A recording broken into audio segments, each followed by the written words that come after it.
हमारी संस्कृति, हमारे संस्कार सदा रहें हमारे साथ। सब्सक्राइब करें तिलक।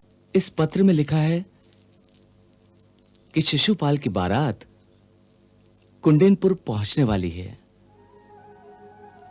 और हम अभी तक यही द्वारिका में हैं। यही सोच रहा हूं कि वहां पर ठीक समय पर पहुंचने के लिए मैं कौन सा वाहन प्रयोग करूं। और दूसरी बात यह है कि राजकुमारी रुक्मणी इस समय अपने अंतरंग महल में होंगी, सो उन्हें वहां से लाने के लिए हमें विदर्भ नरेश के रंग महल तक जाना होगा। मैंने देवी भगवती को साक्षी मानकर श्री कृष्ण को मन कर्म वचन से अपना पति और अपने आप को उनकी पत्नी स्वीकार किया है। इस बात को जानते हुए भी मेरे भैया ने मेरा विवाह किसी और पुरुष से करने का निश्चय कर लिया है, जिससे मेरा धर्म संकट में पड़ गया है। इसलिए पत्नी होने के अधिकार से मैं आपसे सहायता मांगती हूं कि इस समय मेरा सती धर्म संकट में है, सो आकर मेरी रक्षा कीजिए। मैंने इसी आशा से यह पत्र लिखा है कि आपको भी यह नाता स्वीकार होगा, परंतु यदि किसी भी कारण से आप इस दासी को पत्नी रूप में स्वीकारना नहीं चाहते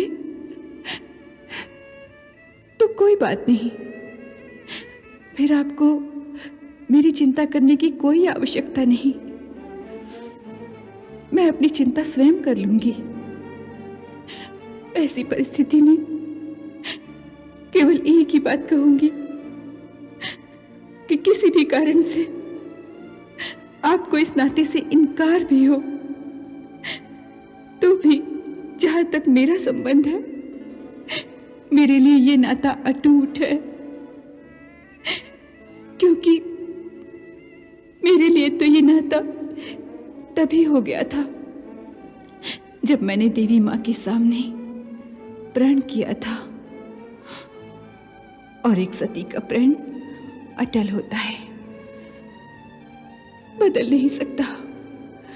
सो उस प्रण के अनुसार जब मैंने अपना सर्वस्व आपके श्री चरणों में समर्पित कर दिया तो मेरा ये शरीर भी आप ही की धरोहर है मेरे पास।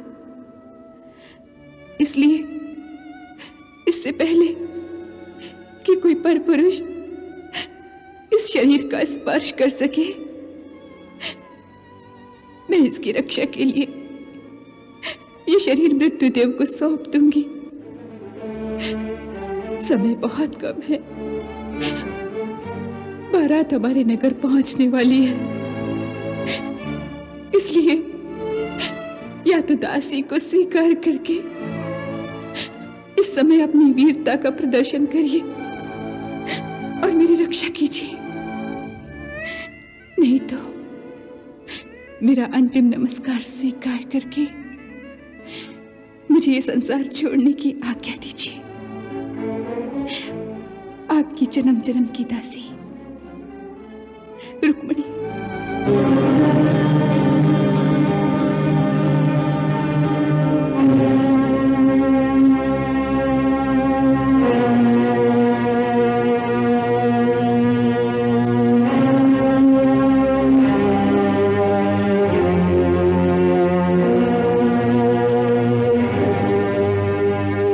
प्रभु, आप किस सोच में पड़ गए? मैं किसी सोच में नहीं पड़ा हूं गुरुदेव। मैं तो केवल अपना कार्यक्रम निश्चित कर रहा हूं। इस पत्र में लिखा है कि शिशुपाल की बारात कुंडेनपुर पहुंचने वाली है और हम अभी तक यही द्वारिका में है।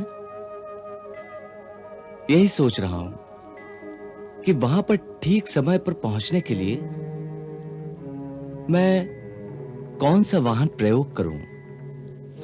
और दूसरी बात यह है कि राजकुमारी रुक्मणी इस समय अपने अंतरंग महल में होंगी, सो उन्हें वहां से लाने के लिए हमें विदर्भ नरेश के रंग महल तक जाना होगा। सोच रहा हूं कि एक राजा के अंतरंग महल पर आक्रमण करना कोई वीरोचित कार्य होगा या इससे वीरता को लाज लग सकती है। आप ये सोच रहे थे और मैं इस चिंता में था कि कहीं आपके मन में राजकुमारी रुक्मिणी को स्वीकार करने में कोई दुविधा तो नहीं। दुविधा कैसी? गुरुदेव, आप तो भली भांति जानते हैं कि यह संबंध तो पुरातन है, तो फिर दुविधा कैसी? जानता हूं भगवान, स्वयं नारद जी ने मुझे बता दिया था और इसीलिए मैंने महाराज भीष्म को समझाने की बहुत चेष्टा की थी, परंतु वे अपने पुत्र राजकुमार रुक्मी की बात का विरोध करने में असमर्थ हैं। वे असमर्थ क्यों हो गए? राजा हैं, शस्त्र धारण करते हैं, परंतु कायर हैं। उन्हें अपने कर्तव्य पथ पर दृढ़ता से खड़े रहने का साहस नहीं है, मनोबल नहीं है। और उधर देवी रुक्मणी को देखिए, नारी है, परतंत्र है, अबला है, परंतु अपने कर्तव्य पथ पर दृढ़ता से खड़ी है। प्राण दे देगी परंतु प्रण नहीं तोड़ेगी। वे सचमुच एक वीर शुल्का हैं। उनका मोल हमें अपनी वीरता से चुकाना होगा। इसी विषय में हम सोच रहे थे कि उन्हें पाने के लिए हमें कहां तक जाना होगा। केवल भगवती दुर्गा के मंदिर तक। अर्थात प्रभु, आपकी चिंता यह है कि किसी के अंतरंग महल में कैसे आक्रमण किया जाए। यह चिंता व्यर्थ है। राजकुमारी तक पहुंचने का एक सरल उपाय भी है। वो क्या? राजकुल की रीति है कि विवाह से पहले कन्या गौरी पूजन के लिए दुर्गा माता के मंदिर में जाती है और वो मंदिर नगर से बाहर है। जब वो गौरी पूजन के लिए आएगी तो वही समय होगा आपके वहां पहुंचने का। परंतु सोचने का भी समय नहीं है। जो भी करना हो वो शीघ्र कीजिए।